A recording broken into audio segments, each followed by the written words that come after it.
Hello student आमी আজি ভেঁকুৰৰ বিষয়ে এটা কুৱেশ্যনৰ এনসাৰটো ডিসকাস কৰিম। কুৱেশ্যনটো আছে নিম্নলিখিত কেইটাৰ অধীনত ভেঁকুৰ ৰাজ্যৰ শ্ৰেণীসমূহৰ তুলনামূলক বৰ্ণনা দিয়া। আমাৰ দুটা পইণ্টটো হ'ব পুষ্টি আৰু এটাটো হ'ব প্ৰজননৰ উপায়।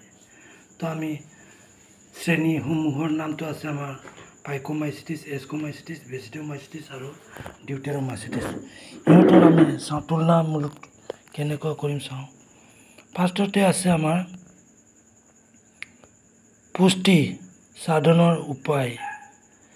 ফাৰ্ষ্টত আছে পাইকোমাইচিটিছৰটো হ'ল অভিকল্পী পৰজীৱী আৰু এস্কোমাইচিটিছ আছে আমাৰ বেছিভাগ মৃতজীৱী বিয়োজক পৰজীৱী বা বিষ্টভোজী।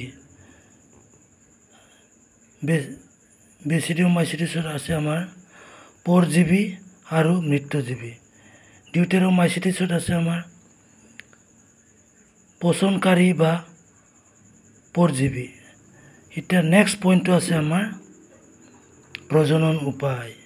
তো প্ৰজনন উপায়ত আছে আমাৰ পাইকোমাইচিটিছৰ ফাৰ্ষ্টতে চল ৰেণু আৰু অচল ৰেণুৰ দ্বাৰা ওজন প্ৰজনন হয়। যৌন প্ৰজনন একো বা বেলেগ বেলেগ জনন ককৰ দ্বাৰা হয়। নেক্সট এস্কোমাইচিটিছত আছে আমাৰ ওজন প্ৰজনন কনিডিয়াৰ আৰু যৌন প্ৰজনন এস্কোস্পৰ দ্বাৰা হয়। তৃতীয় আছে বেচিডিওমাইচিটিছৰ আমাৰ প্ৰজনন কেনেকুৱা হয়। ওজন ৰেণু দ্বাৰা গোৱা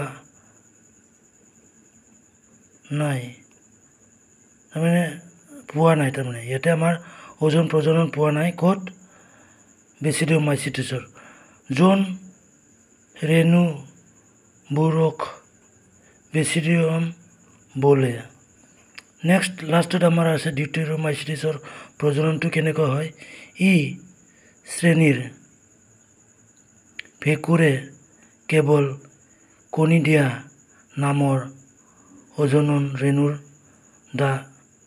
দ্বাৰাহে প্ৰজনন কৰে। এইটো হ'ল আমাৰ তুলনামূলক 4 শ্ৰেণীৰ ভেঁকুৰৰ বিষয়ে এইটো এটা তুলনামূলক, মানে এইটো হ'ল পুষ্টিক আৰু প্ৰজননলৈ তুলনা কৰা হৈছে। এইটো এতিয়া এনচাৰটো ধুনীয়াকৈ লিখি ল'বা।